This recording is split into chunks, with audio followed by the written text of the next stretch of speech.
Hey everyone, welcome to episode number 8 of the Fitness Devil You Know podcast. Tonight we've got a really special guest. We managed to get Sohee Lee to take some time out of her extremely busy schedule to join us, so please stick around and enjoy. Shut up and sit down.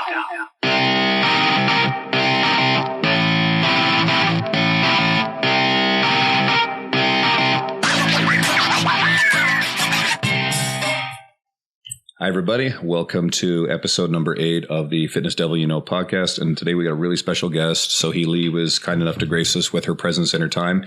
So welcome, Sohee. Thanks for showing up. Thanks for having me. It's great to be here. Awesome.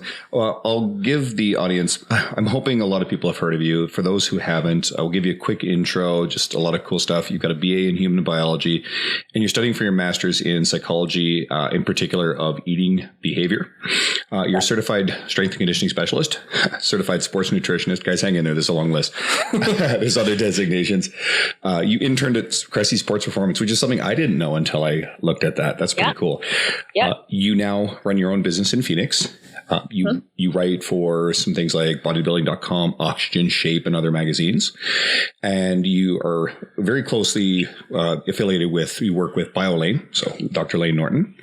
And you're his co-host on the Physique Science Radio podcast, which is actually the first podcast I've ever listened to and what got me. Oh, wow. That was my starter. You're a superhero. Because when I first met Sohee in May this year, this is really cool. Her, Brett Contreras, and Dr. Spencer Nadolski all were walking into the hotel as I walked out, and I fanboyed real hard. I'm like, oh my God, these are 3 people. Like, I love your guys' work. So we got to chatting, and I believe it was Brett who asked who of the 3 of you was my favorite. Of course, I had to take the political answer, and my answer was Lane Norton, but I don't want to make this episode about him. I'm just a fan as well. But other cool things, you're an IFPA bikini pro, very competitive powerlifter. You published a whole bunch of ebooks. The list gets pretty ridiculous. And most of all, you made a really, really big mark in this industry. A lot of people follow you, and you're well respected. So, and she has a dog. She has a dog named Ollie. Which, most importantly, I have a dog. Which is, I'm the dog guy, Andrew's the cat guy. We kind of, I don't want to say we battle it out, but like dogs win, and you're a dog person. So we're going to start off on a way better footing than with Andrew, FYI. So with all that said, it's time to hear you talk and me shut up a little bit. So we'd love to hear about your journey through your career in fitness. Okay, so just, you want me to run through the whole background?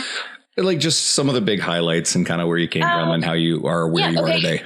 Okay, I'll just run through the highlights. Hopefully it won't take too long. I have background in eating disorders, as many women, and I'm sure some men do as well, who go into fitness industry. I was anorexic and bulimic for a long time back when I was a young teenager, and really was not really understanding what I needed to do to, achieve the slender look that everyone coveted back during my time. And I didn't know anything about nutrition. I didn't know what a macronutrient was. I didn't know what a protein was, what a carb was, what a fat was. I didn't know that women could lift weights and not get bulky, and just all the stereotypical myths out there. I fell for all of them. And it wasn't until I was 18 I discovered Oxygen magazine at a grocery store. I saw a fitness model, and I remember, I wish I remembered who the model was on the cover, but I fell in love with her look. She was muscular yet still lean and very feminine, and it was the first time I realized that you didn't have to be a professional athlete to look at that way. And that's when I realized I didn't know that nutrition played such a big role in physique development. And then I picked up a copy of Tosca Reno's I believe it's called the Clean Eating Bible. And from there, I devoured everything. I was only 18 years old at the time. I devoured everything in the book. I became a clean eater. Again, very stereotypical pathway for many people. Became a clean eater. So basically, I traded in my anorexia and bulimia for orthorexia. So another form of disordered eating, but more cleverly disguised. Because, now you're doing it for the name of health, right? Quote unquote health. But I still was very obsessed with clean eating, and that's dirty and that's junk food. And I was still struggling with binge eating here and there, because it's the clean eating mentality is actually now, interestingly, that's not now my area of research. So I'm doing a lot of reading into the scientific literature, and we're finding that the clean eating mentality is actually pretty damaging psychologically and also in terms of weight loss efforts, you end up sabotaging your own efforts a lot. And we can talk more about that later if you want. So anyway, I became a clean eater. I started lifting weights, hired a coach, had another coach. I worked with, and then throughout my college career, I worked with a number of different online coaches and kept lifting weights throughout, did a bikini competition while I was a full-time undergrad student, which looking back was really a lot to take on. And from there, I was pre-med for a while. I was in sports medicine, and I realized that medicine wasn't my passion. It was fitness. And, I thought for a long time that sports medicine would be the perfect intersection of fitness and science, and it really is not. It's very, very, sports medicine is very different from fitness. I was not so much interested in athletes and athlete injuries. I was more into general fat loss and body composition. And you're not going to get that in sports medicine. No. So my senior year of college, my last year of college, I kind of, on a whim, started up a blog and started blogging away, created a Facebook page because that's what everyone was doing. I created a Twitter handle. And then I guess from there, it kind of just the past almost 6 years now, it's been a really fun journey of landing internships and getting cool opportunities. And now I'm back in school. So I took 4 years off of school after I graduated to work at different gyms and build up my online business. And now I'm finishing up my second year of grad school, second and last year of grad school. So hopefully I'll be graduating next May, getting my master's degree in psychology. And I am studying the psychology of eating behaviors, which to me is so fascinating. And hopefully I will get a research publication out of my thesis. And from there, I would like to do follow-up studies and also conduct some training studies as well as nutrition and diet interventions also. So that's the plan for now. Essentially, you can become like the full meal deal in terms of being in fitness, being in nutrition, but then having that psychological, is that even a word? No, that's not. You're not even going to get away with that. Psychological aspect of it. That's actually awesome. That pushes you even further to the forefront of this particular corner of the industry where, again, like I said, a lot of people are finding you and listening to you. And you talking about that clean eating book. And I'm laughing here because I'm like, oh my God, like that must set your hair on fire right now when looking back at that. Well, now, I don't think I have it anymore, but it was very much oh, by the way, here's his mile long list of supplements. You have to bee pollen. I remember bee pollen and that we just don't need. And I was spending so much money that I didn't even have on stuff that didn't make any look of difference. We've all done it.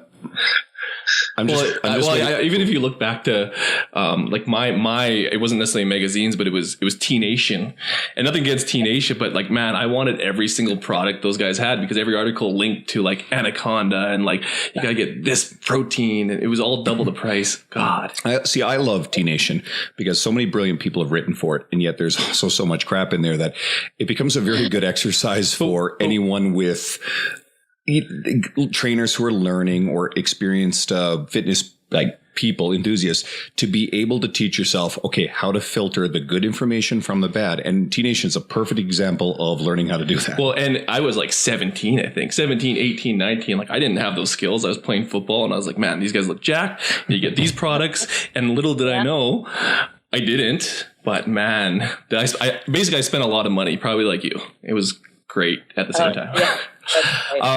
One of the main things on your website is you kind of touched on it, was talking about your eating disorder for 8 years and then discover weightlifting. Do you want to kind of dive a little bit deeper and share that story in terms of how weightlifting and that kind of shifted your focus, I guess, or mindset? Yeah. Yeah, it was cool. I wouldn't say that it was a miracle cure by any means. I still think I struggled with a lot of issues for several years even after that. But weightlifting really helped to change my perspective because, I was coming from a background of thinking that the less you eat, the better off you are. The skinnier you are, the happier you are. The more popular you are, the better your life is.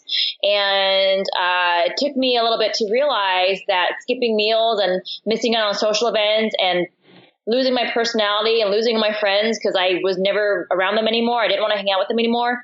That was the opposite of what health and fitness should be about. And I got to the point where I would spend the entire day dreading my upcoming workout, my self-imposed workout, which was completely arbitrary. I would either do 3 hours straight of cardio or I do hundreds of push-ups and I think a few thousand sit-ups. Jeez. Or I would jump rope for an hour straight with no music. It was just an absolutely torturous regimen that I had come up with for myself. This that is I had, part of that with no rhyme or orthorexia you reason. talked I just about, slapped it together and decided that that's what I had to stick to. And I hated it so much that I would spend my whole day thinking about how much I hated it. And I would also spend my day obsessing over all the foods that I could not eat, all the foods that I did not allow myself to eat. I would sit there and genuinely wonder how people could go about their days, focus on their work, and not be obsessed with thinking about the donut in the break room. And I didn't understand how it was possible that they could eat one donut and move on with their life. For me, I would eat the whole box. Yeah. And I for a long time, I thought it was just a matter of maybe if I just tried harder, or maybe if I just had more self-control, which I think is a very common misconception with people who try to diet down, is thinking that it's all about having as much self-control as possible. And it's really not the case. But as far as weightlifting goes, that was really a cool mindset shift for me, because that's when I first started to, instead of trying to become smaller and smaller, now I was trying to build myself up. And that was the first time in several years that I had even thought that way, that, oh, wow, it actually, I'm not actually just chasing a lower number on the scale. Now I'm actually trying to get stronger in the gym and lift this weight. And that's pretty badass. It's a really empowering feeling. And so that definitely helped shift gears for me in a really major way. And that was in early 2008. So I guess I'm kind of coming up on my 10-year lifting anniversary, which is kind of neat. And where did you get that idea of getting into weightlifting? Just like, was it just on a whim, or was it being part of Cressy? Like how? Hello? It was the magazine, Oxygen magazine. Oh, really? It was. Yep. It nice. was. They have like little routines in there for you to follow, and I'm like, oh, I can do that. Yeah. And I actually taught myself how to lift weights, which I wouldn't necessarily recommend for everyone, because I know that it can be dangerous, especially if you don't have the best body awareness. But I somehow. I learned how to hip hinge perfectly, a squat and push up. All those things came pretty naturally to me. And then from there, I just kind of started to comb the bodybuilding. I was the master lurker on bodybuilding.com forum, other online fitness forums where I had an account, but I would never post. I would just read everyone else's threads. Me too. I wanted to learn as much as I could. So that's what I was doing. And then, I dabbled in the bikini competitions for a while. And it's funny because I thought that, when I first started lifting weights, Jamie Eason back in the day was very popular in 2008 and a few years after that. And I, not really understanding how muscle growth worked, and also the role of genetics and all those things, I thought that I could look like her in 6 months. And which now looking back is totally laughable, because it's now been almost 10 years and I still don't look anything close to her. We are two very different people, very different structures and whatnot. And I think she's absolutely beautiful. I love her physique, have always loved it, but I'm also learning to more appreciate the way that I look now, and understanding that I'm probably never going to be the jacked chick with bulging quads and bulging biceps, but I have more of a naturally slender look, and I'm happy with that now. Well, that's a good point, because there's a lot of people, like even with her movement, there's a lot of people that try to look like her, which probably have the same exact story, because she's unbelievable. Like, right. You're also probably hitting that point now where you get women walking up to you or messaging you, and you're the ideal. Like, that's how do you feel or respond to that when you start getting that and people are looking at you the same way you looked at Jamie Eason? It's cool, but I don't know if they like my physical body per se, so much as the messages that I get are more so about my mentality and very moderate, relaxed approach toward my eating and nutrition now, and exercise. And then I also, because I'm so moderate with my eating behaviors, I never binge anymore. I never obsess over anything with my diet, anything with my workouts. If I have to skip a workout, or if I'm feeling too tired, I have no qualms whatsoever about skipping a workout. This is something that, 10 years ago I would have been flipping out over. And I also maintain my body weight within a few pounds year round without really trying. So I like to call it effortless eating. And I think people, they see that they see me walking the walk, especially if they follow me on Instagram, because that's where I'm most active on my storyboard and things like that. They see that I'm having fun. I'm enjoying what I'm doing. And I honestly think that there's a big component to when you get to the point when you're not I think when you stress out too much and obsess too much over your diet and exercise, it backfires. But if you can learn to relax, but still be mindful, that's the best place to be in. So I think getting to that place is where people really want to get to. That's an amazing place to be in. It's a great message. And it's something that I've always been drawn to with yourself and the professionals that you surrounded yourself with. And I guess that kind of goes to, it leads into the next thing I really want to ask. Like, again, you, people like Lane, Alan Aragon, you guys are really at the core of this education about flexible dieting as one aspect of what we were talking about. I was kind of hoping you could really give a good breakdown of flexible dieting, given that there are a lot of misconceptions. Maybe set some clean eating zealots on fire with this one, and just attack the misconceptions about it. Okay, so flexible dieting is not an actual diet like many people think. They're like, oh, put me on the flexible dieting diet. I'm like, okay, that's not a specific meal plan or anything. There are no rules really you have to follow. All it is as the name implies, a flexible way of eating. And in the scientific literature, they call this flexible dietary restraint as opposed to rigid dietary restraint. So it's a flexible way of eating that takes on a very graduated approach toward food. So instead of thinking of food as good and bad, black and white, and you probably don't use meals, you don't use terms like cheat meals. You say, okay, these are foods that I should probably eat more often. Here are the more nutrient-dense foods, fruits, vegetables, whole grains, lean proteins, things like that. And these other foods, the nutrient-devoid foods, ice cream, cookies, chips, chocolate, I'm not going to ban them, but I am going to be mindful of how much I consume.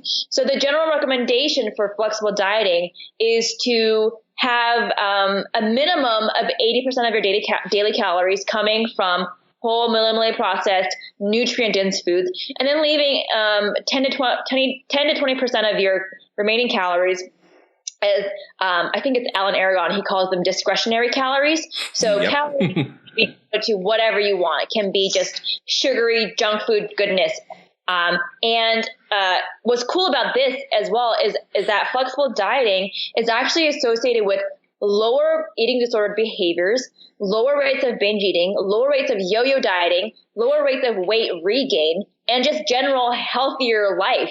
And on top of that, and people, what they criticize is, oh, well, I can't believe you're condoning the consumption of junk food. That can't be good for your health. Well, actually, having a moderate consumption of sugar in your diet has no negative impact on health whatsoever. None. And I would actually argue that if it's helping prevent binge eating, how is that not healthy? How is that not a good thing? That's a major net weight. Yep. And so really it's just a very sustainable, reasonable way of eating that takes into account the fact that, hey, we like to have a life. We like to enjoy cookies every now and then. And we want to be able to do these things, indulge guilt-free without sabotaging our goals, whatever our fitness goals are. That's all it is. Well, and one of the things even that you pointed to is once you kind of get in that system, you get into that effortless eating. Did you coin that? I don't know if you coined that, but you can almost do that intuitively, because if you stick to that 80-20% rule, then you can take away the stress of counting, especially if you can get that point where you build those skills. And I found that flexible dieting is a great way to build those skills, especially when you track and you start getting those habits. It's awesome. And you alluded to this as well. And this is a big one for me when I'm talking to clients is breaking the cycle of guilt and shame that leads to the binges that you mentioned. And that sort of negative feedback loop that just dooms people to failure on this. If you can get people away from that negative stigma about bad food, demonic food, and let them enjoy the cookie. I had the conversation with a client of mine on my way over here that I coach, and he's feeling down about something. He's kind of having a bad couple of days, and he mentioned how he had a couple of cookies, like it was a bad thing. I'm like, dude, were the cookies good? He's like, they were delightful. I said, okay, good. Like, enjoy those fucking things. Seriously. Don't feel guilty about it. Just make sure you get everything else right. Right. Yeah. Just enjoy the hell out of them. And if it tasted amazing, then it was worth it. Now move on. And so, teaching that is huge. And one strategy that I use with many of my clients is to actually very specifically allot them. Okay, I want you to have 200 to 300 calories a day devoted to treats of any of your choosing. Anything can be chocolate, anything. Can be straight up butter if you want it to be. Doesn't matter. But leave that out. Just account for it in your total calorie intake. And obviously, at first, they're like, "What? I can't do that." But it doesn't take very long for them to realize, "Oh my God, I can have a reasonable portion of this, and I can still make progress toward my goal." And then the act of doing that and realizing through personal experience that they're actually doing okay, that's, I think, does the most for helping to change their mindset and to remove that fear of junk food. Absolutely. I'm even like, it was 200 calories. I'm trying to think what I could eat for 200 calories. And I'll say bigger, I'd give you more. Well, what's a Snickers bar? I think it's 240. Oh, damn it. You could have like 3/4 of one. Well, Dean is. But here's the thing. Okay. I also say, don't ever think it. Don't split hairs over numbers like that, because people will be like, "Oh, okay, so 80% of my calories. So okay, 1,237." I'm like, okay, no, that's not what I meant. This is the opposite of this. These are guidelines. They're not rigid rules. So that point is also very important. And that's actually a very important point for some of the people who are listening are trying to take something from that. Don't worry about that extra 30 calories. Because that's a huge thing that could probably destroy someone if they thought it had to be that rigid. Do not allow this to become OCD or anything approaching that, or an obsession about counting. That can become its own rabbit hole. That's pretty negative too. You've competed powerlifting and bikini. Yep. This could be a little. Which one do you love more? When it comes down to it, like which one do you love more? Oh my God. This is gonna sound bad, but I almost prefer neither at this time. Hey, I'm the same. Yeah, got it. Yeah, both have their pros, both have their cons. Powerlifting was great because it really takes the focus off of how you look, obviously, and you start focusing on how much you can lift in the gym, which is, pretty badass. However, the risk of injury that comes with powerlifting to me is not worth it. I know there are people who are world-class powerlifters and absolutely love setting max PRs and everything. I don't love it so much anymore. I prefer staying safer in the gym, knowing that I'm not going to get injured, and sticking to the higher reps. But the times that I did I did 2 powerlifting meets, I believe. They were a lot of fun. Yeah. I really did enjoy them. And I'm glad I did them. And as far as bikini competing, it's cool to test how far you can take your body. And it's fun to see the changes from day to day when you're dieting down, and to uncover what you've worked so hard to build in the off season. But the dieting was, obviously dieting is never going to be like, oh my God, I love dieting. I love feeling low energy. No one's going to be like that. But I think for me, the hassle of practicing on my posing and getting my suit together, and the tanning, and then not smudging your tan overnight, and your jewelry, your makeup, that stuff, to me, I don't enjoy that stuff. I know many women love it, getting glammed up, and I'm like, I want to read some research papers or stay at home on the couch in my sweats. Well, with all that though, so all I heard was like powerlifting's badass. I don't, is it okay to talk about weight here? What was your weight, and what was like your best squat, bench, and deadlift for that weight? Because I don't think people realize that you're actually you're pretty strong. No. Okay. You're pretty strong. I'm like cracking up here because you're like, she's a very good powerlifter. I'm like, no, I'm not. Above average. Let's go above average. Yeah, well, I'm decent. Okay, I would never make it to a national meet. So I was my everyday weight nowadays is around 108 pounds, which I think is 49 kilos. Yeah. And my latest meet, so my best numbers at, I would say, around 110 pounds or 50 kilos was probably my all-time best was a 50 kilo bench, 110 bench. 248 pound deadlift, which I don't know what that is in kilos. 248. Double body weight. 248. Yeah, 248. And then my squat was my worst, by far my worst. I only got 170 on my squat. But it's just, I don't have strong quads, but however, if there were to be a hip thrust competition, I would blow that out of the water. I was gonna say, at this point, you better. Yeah. My hips are very strong. My quads are very weak. And, that's just the way it is. And I like having fun with my workouts, and I'm not too worried about setting PRs anymore. Well, things have changed. Yeah. And I was going to say, because you talked, and I don't want to say negatives, but your shift in mindset, what would you give for some of those newer people that are considering competitions in powerlifting and physique? Because both have their pros and cons, but both come with like a lot of baggage depending on how deep you get into that rabbit hole. So I would almost say that bikini competitions or, figure bodybuilding, obviously, those, I almost feel like they are, and obviously this is subjective, I think those are more mentally taxing and take a greater toll on your overall quality of life than powerlifting does. But obviously some people might disagree with me. I think that usually I will say, if you're curious about it and it interests you and you've been to a meet or you've been to a show, that would be the first thing. Go to a powerlifting meet or go to a bikini competition and see what it's like. Then you'll get your first initial taste. And if you still like it, then make sure you're doing it for the right reasons. Don't do it to get revenge on your ex. Don't do it don't do it for yourself. Do it because you want to test your own limits and you think it'll be a fun challenge. And also make sure that you have the bandwidth in your life right now to devote the mental energy and the time to dedicating to a proper prep. That's a huge point. Yeah.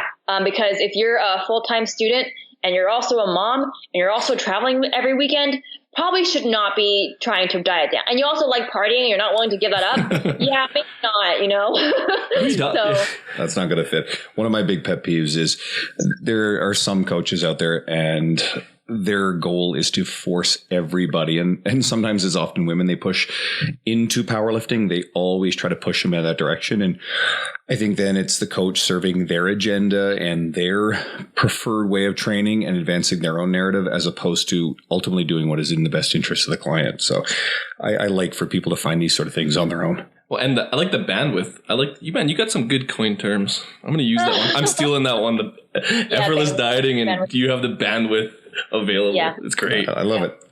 Now, one of the cool things we talked about, our last guest, and we're about to release this, it'll be out by the time this gets out, but we spoke with Carter Good and we talked a lot about his nutrition infographic and how he blew up. But I noticed that you've been doing tons of these. They're great. You got Jordan Side, you got Dr. Nadolski doing this stuff. So who does them best?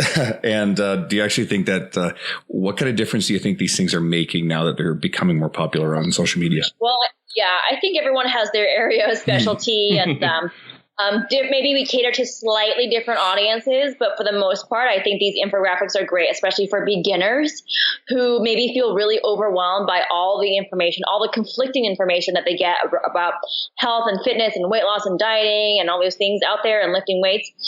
I think they're a really, really effective way of communicating information in a necessarily simplified manner. So that is one limitation of infographics, is that they have to be simplified. Yeah. Otherwise people are not going to read them. But getting out bite-sized pieces of information, especially with a platform such as Instagram, where you don't have to click off and click to read a full article. You just have to scroll, pause, read, and move on to learn something. And I think that is infographics has been a really powerful way of taking advantage of the way that that Instagram works nowadays, and especially with it's very visual. The more for my thinking is, for the most part, I try to say the more white space there is in your infographic and the more visuals there are, the better it's going to do, most likely. And they're great. I kind of, obviously it can be very easy to get caught up in the chasing the infographic train and thinking you have to crank out infographic after infographic, and that's when we run into issues of maybe the quality of your content gets watered down, or you kind of borrow someone else's content a little bit, which has happened a few times. We've seen that. Yeah, let's talk about that in a second. Actually, yeah, sure.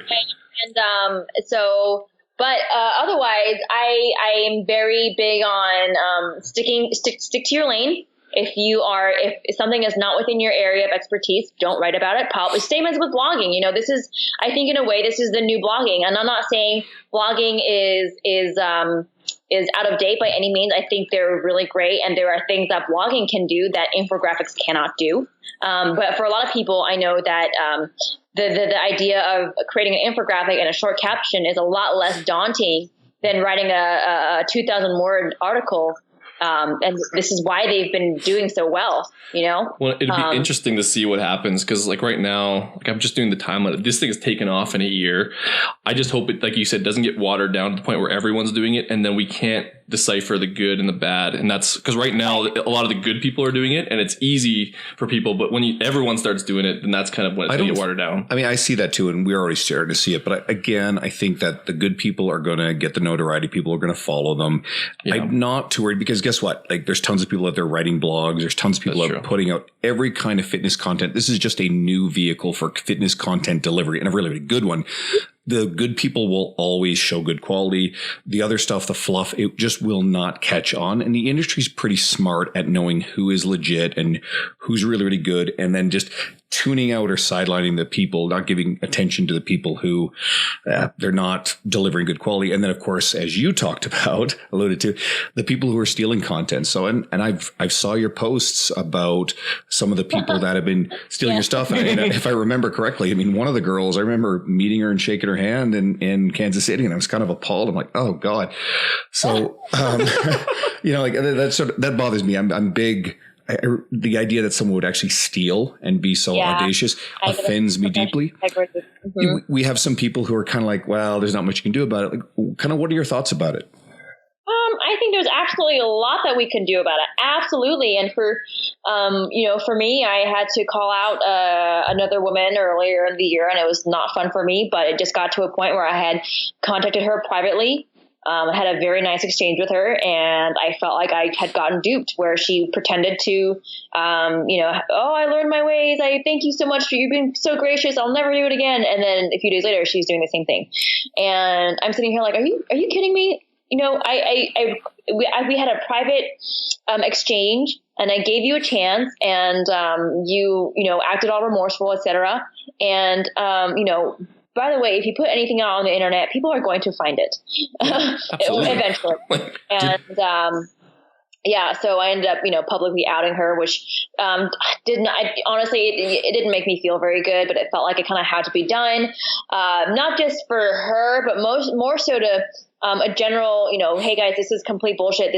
We should not, as an industry, be tolerating this stuff. And to say that, oh, this is just what happens, deal with it, I call bullshit on that. For us to passively sit around only encourages the behavior. And, you know, a little bit after that, it happened again with someone else, the woman that you mentioned. And unfortunately, I was not the one who had to do the calling out, but that was even more drama from that, because you know, she was plugged in with numerous of our colleagues in the industry. People knew her because, you know, she's based in the United States. And but since then, there's not been anything big that I'm aware of.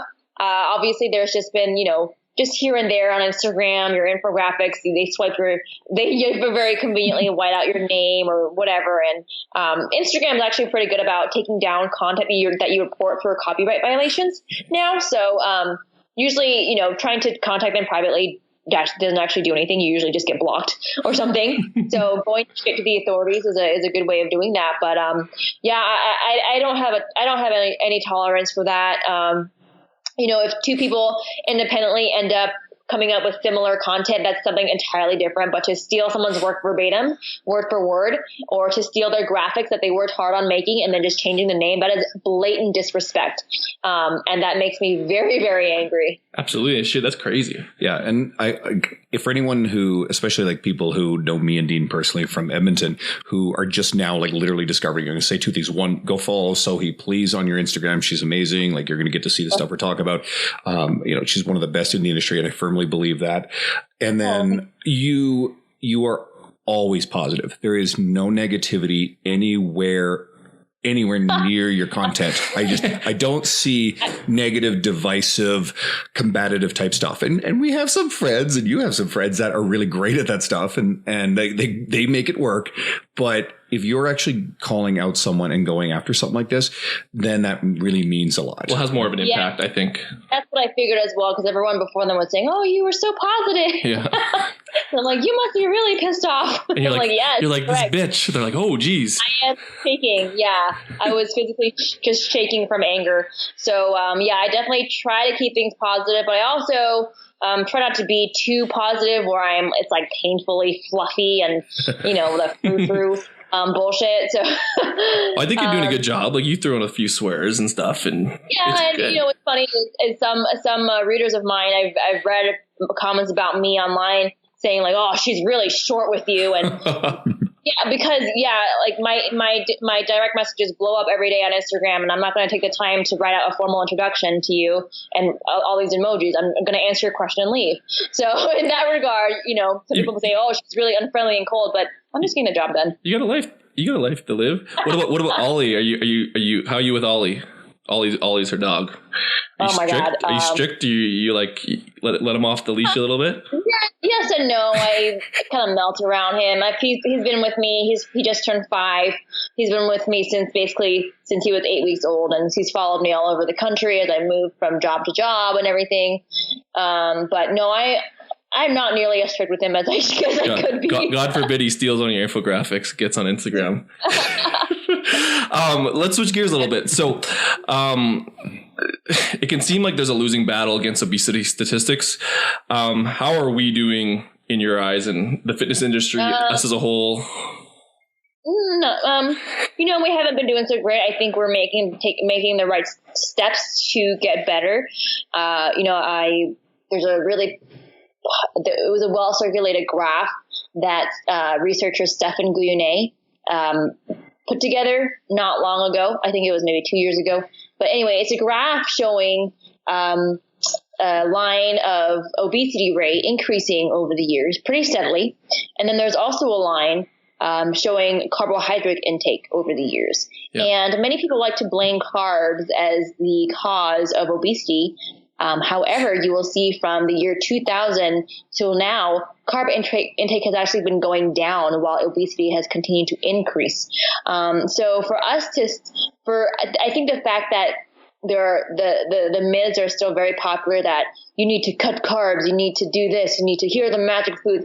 The fact that misinformation is still so prevalent tells us that we're doing a horrible job. And there are researchers out there who actually believe that dieting does not work, that dieting is not effective, that dieting does not actually lead to any measurable weight loss. And I very much disagree with that. I think it's not the diets themselves that are wrong so much as we don't know how to match the best methods to the individual, because everyone's got their own lifestyle preferences. Everyone's got their preferred meal frequency, preferred foods that they like to eat, preferred ways of learning, behavior change even. And I think we need to learn how to cater that approach to the individual. And I don't think we figured out how to do that just yet. Well, and given the power to do something, what would you do to change? So, I mean, there's lots of things you could do, but like, what would be the biggest thing you would do to attack that?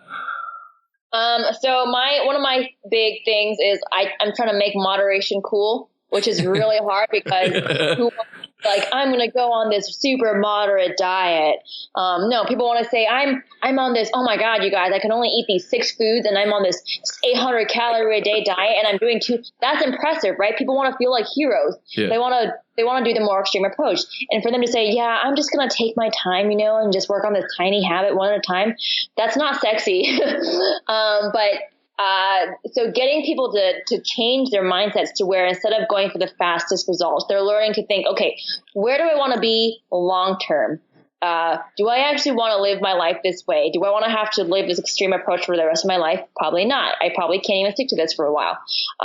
So pulling them away from that shortcut fixed mentality and thinking more long term, thinking more of the process wins instead of focusing on the outcome so much. What are some behavior changes that you've made recently that you can celebrate? Because those are the things that are going to add up and going to make a lasting difference. What are some, focusing on the big picture rather than stressing out over whether brown rice is healthier than white rice or broccoli is healthier than kale or whatever. And thinking in such black and white extremes where this food is good and that food is bad, and then not knowing how to live your life, and then falling off your diet and binge eating because of your own self-imposed inflexible dietary rules. These are things that I am continually working on, trying to correct the myths, spread my message, and a big part of that involves growing my platform, obviously, so I can have more of a voice. And that's a big part of why I came back to school to get my master's degree, was to learn how to read research, learn how to read and do and understand statistics, and contribute back to the industry in a meaningful way by publishing research. So with some of the findings that I hopefully will have with my research, it'd be really cool in a few years from now to be able to say, okay, guys, based off of my research that I'm the co-author, I'm the lead author of this paper, which will be such a badass feeling, I think. Check out Lee, S 2018. Check that paper reference or whatever, and be like, okay, based on this, we should change the practical recommendations for weight loss. Instead of using this language with our patients and clients, maybe we should say this. Or, this has been found to be more effective than this for this population, or something like that. These are things I want to find out. That's actually like a good point. Like that can make a huge difference, just that language. Oh my gosh, it's huge. Well, you hit on something really key there about growing your platform. And I don't think a lot of people realize how important this is. I think that the future of our success in the industry is the best professionals being able to gain more traction, because we've got to compete with idiots like David Asprey telling people to put butter in their coffee and dumb shit like that, which that's actually causing some problems. But I have great hopes for people like yourself. Brett Contreras, I think, is wonderful. Mark Fisher is incredible. Luca Hocevar. And I can go on a long list of people who have the charisma, the presence.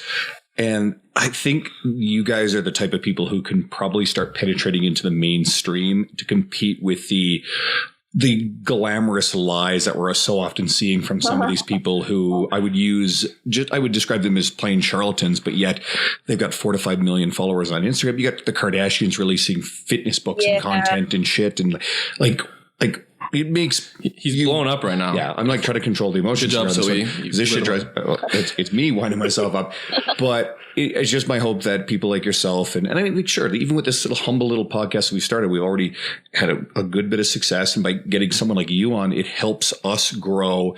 And we're hoping that by interviewing people like yourself, and our next guest is Dr. Mike Isertel, who's like brilliant as hell and likes to swear a lot. We can get you guys speaking to an audience that's broader in our little corner of the world, and we get a bigger audience, then maybe we can make more of a difference. So I think that growing that audience is a critical aspect of what we do, but an often overlooked one. Another thing I want to touch on is you should hashtag make moderate cool, or making moderate cool. Because you have your Eat, Lift, Thrive. I'm just saying that should be your next one. Maybe do that. Cool. I almost think I used that for a little bit and then I forgot about it. So you go back to it and then tag me in and be like, you know what, he brought back this idea. It's great. I thought it was awesome. I'll use it. So now here's one of my favorite things to poke at. Like, we're existing in this ridiculous, like, overt political culture. I mean, we don't have to go into it, but I remember you shared an innocent infographic and people blew up you had to backtrack. And I thought that the outrage on that was fucking ludicrous. And you took the high road by just sharing it. It was one of Lade's things. And I thought it was fucking funny. But where I was also going to go is we're getting doctors getting pushback for telling patients they need to lose weight for their health. And we get the extreme ends. And I like attacking this corner that are telling people that obesity is healthy. Like, A, what are your thoughts on this crap? And how do you navigate this minefield? How do I navigate this minefield? Yes. Is that your question? Well, yeah. Like, what are your thoughts on this? The trouble we're having with the political correctness. The whole thing gives me a big headache. I feel like not addressing anything specifically, but I think in general, I've noticed the past couple years, people on the internet have gotten very sensitive, very opinionated, very easily offended, extremely so. And I don't know how or why this started happening. I'm sure there are lots of contributing factors. But I think I almost feel like, for me, it never occurred to me to comment something snarky on someone else's page. If I disagree with them, I just keep scrolling. If I really don't like them, I can unfollow them. It's that easy. And even with my colleagues, there's not a single colleague with whom I agree 100% on with everything, every single topic. And there's just not. And I still can respect, I'm still capable of respecting them immensely and respecting their views and recognizing our differences. And that's fine. I don't have to nitpick everything they do. But it seems to me that there are people who just have the time and have the energy and the desire to voice their opinions on other people's pages and stir the pot and cause drama that is just not needed. And it gives me a big headache. If something offends me, I just keep scrolling, but I understand that, obviously some topics are more sensitive than others. And there are obviously boundaries which should not be crossed, with language that's used, with things that are talked about and joked about and things like that. I agree with the thing you said there.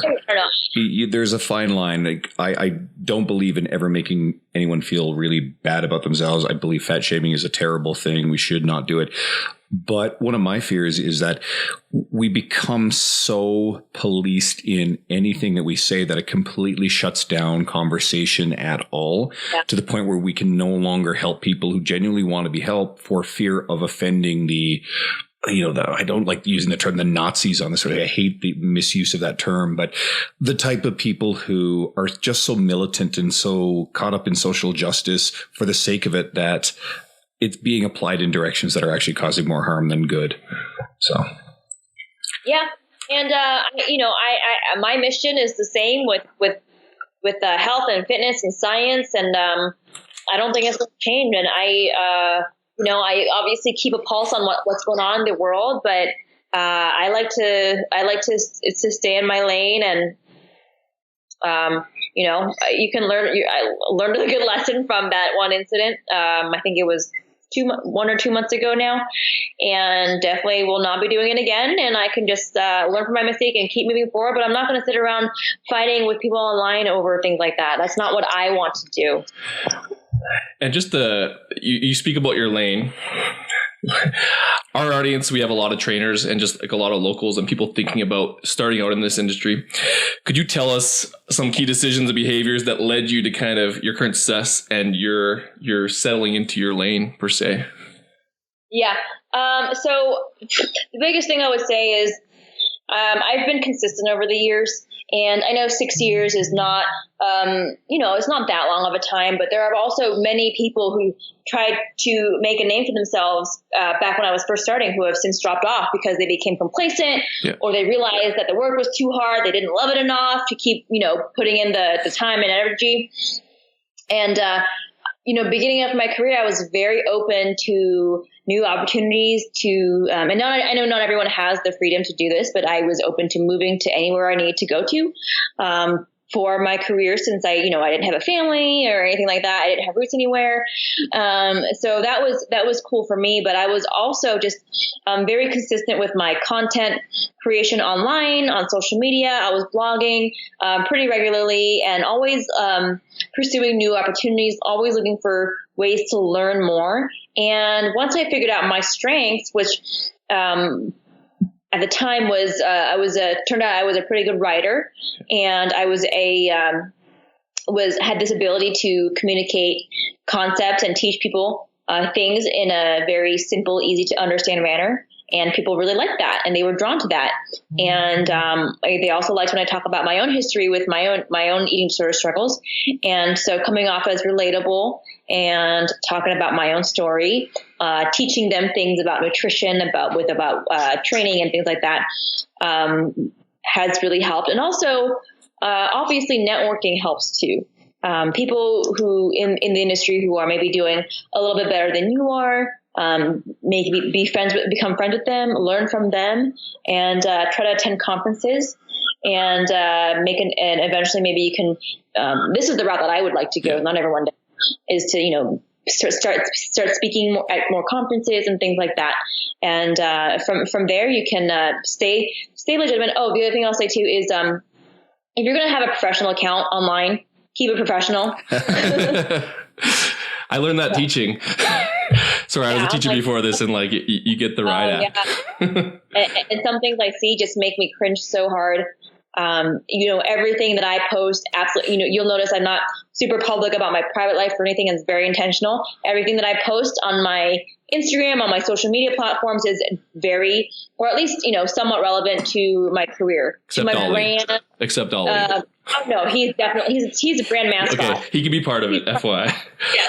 Don't worry about So it. it's all part of my brand. It's all in line with what I believe. You won't see me throwing a fit on social media about what a horrible day I had and how horrible this professor is and et cetera. Even if I do maybe feel that way, I'm not going to do that online. I'm not going to air my dirty laundry. So I've been really good about keeping that separation between what goes on in my private life and versus my professional life is my professional life, No, that makes a ton of sense. And I specifically like the point about going to conferences because like in May, where I met you and a lot of the other people that I've networked in the industry, that's the first one I've gone to outside of Edmonton. And that completely changed my world when it came to this industry, meeting so many cool people. So I made a point of going to another one. I went to Luca Hosevar's business and fitness summit at his gym in Renton, down at Vigor Ground, which was really, really cool. And I mean, I'm going to be in Kansas City back in May again this coming year and go to probably a couple other things. So are you going back in May? I believe so. That's the weekend right before I graduate that May, right when I get back. So I think, but I'll be done with all my school commitments by then. So I'm pretty sure I should be able to go out that weekend, but I also would encourage you and all the listeners too, if you can, as far as strength and conditioning, the NSCA is considered to be the most prestigious strength and conditioning evidence-based organization out there. They have a national conference. They also have regional conferences that are also good. And then as far as nutrition, the International Society of Sports Nutrition Conference, they have an annual conference in the summer. I don't remember where it is next year. This year it was in Phoenix, which was convenient for me. But they have that every year too. And those are two really good conferences that I would encourage everyone to try to go out to. Summer in Phoenix. That sounds really swell. Yeah. I've been there in the summer. It's great. Honestly, it was great for me because I live here. But it was in late June, and I remember going to Dr. Campbell, who's one of the by the time he was the president of the ICE, and I go, Dr. Campbell, I love that it's here. It's convenient for me, but why the hell did you choose Phoenix in June? It was 121 degrees, I think, 120 degrees. Very, very, very hot. Yeah. Or like most of our listeners at this point, but it's growing, are up in Canada, and they're like, what does 121 degrees mean? Because we have this Celsius thing. So it's probably like 40 plus. Put it to you this way, like my parents have a place there, and we'll go in the winter, so like December around Christmas, and we're in shorts, and you guys are all in sweaters and like coats, and like, man, this is hot. Like, well, it's so funny. Yeah, right now I'm in like hoodies. Yeah. I'm in like weather. It's like minus 20 here, and it's snowing. And that's Celsius, yeah. So that's a good time. Oh my God. Yeah. You also. Yeah. Oh, sorry. Go ahead. You first. It's 20 degrees Celsius here, and I'm cold. Yeah, exactly. So. Relax. Okay. You also mentioned your skill of creative writing, and that leads into your book, which I definitely want to make sure we let the audience find out about. So you've got a book, Eat, Lift, Thrive. You released it in June. Actually, one of my clients is reading it right now, and he loves it. He's super excited. I mentioned you to him a long time ago, so I'll give a shout out to Chad. He's actually one of the he loves these podcasts. He's so excited about these stuff. So he's going to jump out of his seat when he hears that I mentioned him, but he's really stoked about the book. But can you tell us more about that, please? Yeah. So my idea for the book came about because I noticed that all the books out there are mostly either about all nutrition or all training or all training and nutrition. And there was not enough mindset psychology stuff in there, which I think actually kind of came to this realization during my college years, trying to adhere to this meal plan and this really strict workout regimen that I couldn't adhere to, and not understanding why am I just not, it was the whole, like, I'm trying harder, but it's not working. And it was this whole, there must be something missing. I know what to do and I can't do it. What am I doing wrong? What am I doing wrong? What am I doing wrong? And eventually dawned on me that, oh my God, it must be the psychology of this. It must be the behavior aspect. And that's when I became really interested in behavior change, habits, adherence, things like that. So this book addresses the mindset portion of fitness first and foremost. So it's 1/3 nutrition, mindset, 1/3 nutrition, and 1/3 training. And I've had people ask, does it have meal plans? This is not a meal plan book. This is not a macros book. I don't teach you how to track macros. I have a separate ebook for that. Yeah, you have an ebook for that. A meal plan and give you a generic meal plan and tell you to follow it. I teach you about macronutrients, about how to figure out how much to be eating, how to figure out your own nutrition. I like to say figure out master your unique training and nutrition strategy, because it's going to be different for every single person. And so I take a very flexible approach with all things fitness. And I also do things like teach you how to write your own training program and give you a few sample training programs, encourage you to swap out exercises if you need to, and teach you how to gauge your progress, take body circumference measurements, and how to adjust your program as needed to get to where you are. And I also give just as reminders all throughout the book about the importance of quality of life. Don't forget your quality of life matters too. Don't let your life go down the drain because you want to get shredded, which is a mistake a lot of people make. Your bandwidth. Yeah. Sorry. Yes. I love that one, by the way. What's next for you other than making moderate cool book that you're going to have down the pipe? What's next? Upcoming products, content you wish our audience can learn about? So next year, one thing I'm really excited about with once I'm done with school is I would like to get back to being more active on social media. And you might say, oh, you've been pretty active. I've been doing what I consider to be the bare minimum online the past little bit due to school taking up so much time and mental energy. So I've not been able to devote my full attention to building my career, although you could say, definitely my getting my master's degree is definitely a huge step forward, but the work required puts me at a little bit of a standstill. So I would love to actually get my YouTube channel back up and running. I would like to, one thing I learned over the past year through the rise in Instagram storyboard actually, is that I really enjoy teaching. I enjoy educating people about different concepts with, anything about cardio, about dieting, about macros, calories, things like that. And I would like to, in my storyboard is a more informal way of getting information across because it disappears after 24 hours. So I don't have to worry so much about how my hair looks or if I'm saying something the exact right way. But YouTube is a little bit more permanent, So I would like to get my educational video clips back up and running. That was something I really enjoyed. It's a fun project for me. I would like to dive into the literature even more on, different areas of fitness and psychology and get cranking on conducting some cross-sectional and maybe even longitudinal training studies. I had a few ideas up my sleeve already. I've already contacted a few of my colleagues to collaborate on other research ideas I had in mind. Yeah. I had this idea for something with nutrition, which I cannot divulge just yet, but I don't know how feasible it is, but it's something that I'm really excited about and I'm hoping to make happen. Sorry to be so vague. And That's okay. I also would like to get back to speaking at different events more regularly and maybe traveling a little bit more next year. And one thing I really miss is having the schedule freedom to kind of, and I know this sounds so spoiled of me, but when you're an entrepreneur who works for yourself and sets your own schedule, you get really used to that, and to go back to school where you have to be somewhere at a certain time and you have to do these and do these, it's a really, it's quite the adjustment. So I'm really looking forward to getting back to, traveling on a whim to someplace for a week when I want to, which I don't do very often. But, honestly, it's like having the freedom to know that I could do that is honestly, I'm like, that's cool. I know that I can if I wanted to. You're like the queen. Yeah. I was going to say, you're like the queen of get shit done. So go on a vacation because you're doing your PhD and then you're like, man, I can't wait to do all this stuff. Masters. Well, I made that mistake too because I had it in my head that it was a PhD. And regardless, I'm looking at your Instagram. You're doing 2 posts a day. And you're like, I got to get back to social media. I'm like, Jesus. And you didn't even mention more Physique Science Radio podcasts. So when are we going to get some more of that? Say that again. You didn't even mention the Physique Science Radio podcast. I was going to say, when are we going to get some more of that? We've been a little bit spotty lately because with my schooling and then, things with Elaine's been really busy with things. And we're actually in the middle of scheduling a podcast with Greg Knuckles right now for our next one. Nice. Very nice. Yeah. We have a number of other a list of speakers that we'd like to reach out to as well. But I am looking more into people who are doing important research with eating behaviors, obviously, and because I don't think that's talked about enough.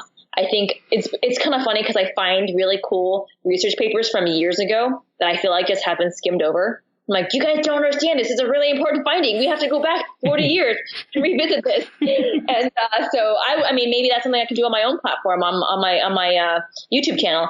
But yeah, we have our own podcast, and it's been fun with Lane. He approached me, I think 3 years ago, maybe with the idea of doing a podcast. And as many of you know, he likes to talk. Yep. So it was a great platform. It was a perfect platform for him to do what he does best and still educate people. Good. All right. So I've got a question I ask everybody. So I'm big on reading. I try to chew through as many books as I can. Just curious if you're reading anything currently. Probably not, because you get your master's going on.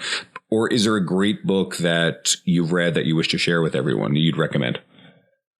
Okay, I'm going to pull up my Kindle because I've just finished reading. You have lots of books on there, clearly.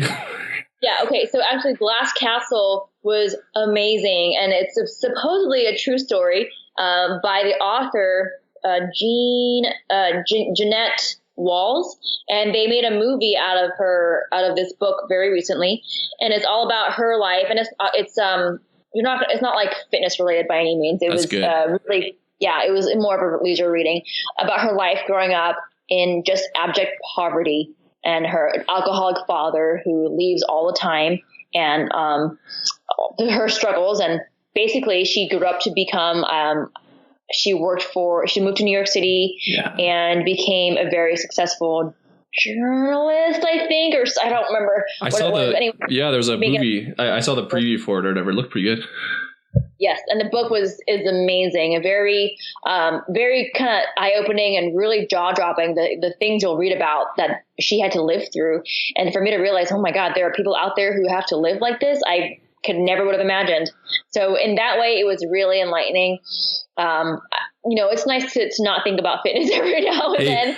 So I would recommend it. I take that answer. Everyone who gets that question, they probably prepared for it, had it was like a business or fitness related one. I'm like, can someone just say Harry Potter or Game of Thrones or something not fitness related? Like, we get it. You read research papers and you're into fitness. What else do you read? If we ever get John Romaniello on, I've got a list of people I'm hoping I can get on here eventually. And Romaniello is very much up on that list, but he might drop Harry Potter, but he'll have a lot of good recommendations. Like, go read something. Like, don't use all your bandwidth, for Christ's sakes. Go read something. I'm never going to hear the end of that word now. Thanks for that, Sohee. To bring that word into every conversation. Oh, it's awesome because I'm just a computer. Well, I'm a tech guy, so it's like bandwidth, like perfect. Yeah. Speaking of bandwidth, Dean. Oh yeah, we're gonna. Well, we kind of already went over this, but where can our audience find you and follow you? Website, social media. Give them the whole gamut. Let them know. So everything online for me is Sohee Fit. SOHEEFIT. So my website is soheefit.com. You can also just type in my full name, soheelee.com, and it'll redirect you to soheefit.com. Yeah.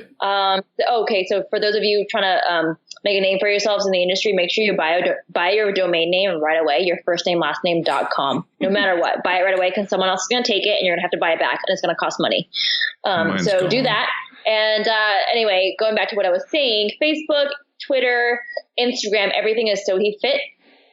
I don't have Snapchat, but those are the 3 platforms you can find me on. I am most active on Instagram. I do check my direct messages somewhat regularly, and sometimes I get people getting mad at me because I don't get back to them fast enough. But I also get back to people when I can, and I really love the questions you guys send me, and I love interacting and answering questions. And sometimes I'll take a question and answer it on my storyboard, and that's always fun for me to do too. That's super. Yep. All right. Sohee, I cannot express enough how much we appreciate you coming on. Now, Dean's got one more thing he really wanted me to ask, and I'm like, I didn't want to make this about Lane, but he really wants to know what it's like to work with Lane. And we'll make that a quick one. And it's about you, but like, I watch the dude's stories, and like, again, it's my favorite when he just goes off the handle. So, like, what's it like working with the dude? Yeah. The thing you have to respect about Lane is that he isn't afraid to be himself. No. You have to admire that. No matter what kind of backlash he gets, he's just going to be himself. And so he's very very passionate. Very few people are going to be more passionate about what he does than he is. And really, I think he has his heart in a really good place and wants to make the world better genuinely. and it's not just about making money at all. And it's been really fun. And I've been working with. I was his virtual assistant remotely for 2.5 years, and since then we've been colleagues and friends. And I see him maybe once or twice a year now at different events and everything. He's so fun to be with. He's got great stories. Definitely a talker. Loves his guns. Loves fishing. And it's just a trip. Just a very, very friendly guy in person. You meet him in person, just so friendly. And I love him. I owe him everything, and I will always consider him a really great friend and a mentor in many ways. And very memorable. He's not a guy that you meet and forget about, you know. Well, he's the reason why I actually found out who you were at that point. And you know, that's how we're here. So he's been one of the most influential people in my career. I cite him and Dean Somerset, who was our first guest on the podcast, and he's a good friend and a local guy. And for a very long time, we worked for the same company together. So these guys, I owed a deep debt of gratitude to, and that roster of people is growing, and that includes people like yourself. So right. I was going to say, if he influences one of my first videos of watching him, he's like getting ready for a deadlift. He slaps himself on the head and then deadlifts it and starts swearing at the camera. I haven't seen Andrew get influenced do that, but that was like my first experience of the Lane Norton experience. And I was like, man, this guy's intense. And then he's like a scientist damn near, slapping himself, screaming at the camera. It was awesome. Yeah, he's a pretty smart dude. He's a very accomplished, very impressive person. Yeah. Well, once again, thank you so much for showing up. This was just incredibly fun and awesome. I like these when these get fun and exciting, and instead of like just being like pedantic reading questions and answers. So you brought great energy. So we want to thank you for being here. Thank the audience for listening. We're really hoping that people will continue to share a podcast. We'll subscribe to it. A couple of really big ones is if people will like our Facebook page, the Fitness Devil You Know podcast, that would help us so much. And then 5-star ratings on iTunes or Stitcher or what other platforms they can find us on. That stuff all goes a long way to really help us. So thank you so much, Sohee. We really appreciate you. Thank you. I had a lot of fun.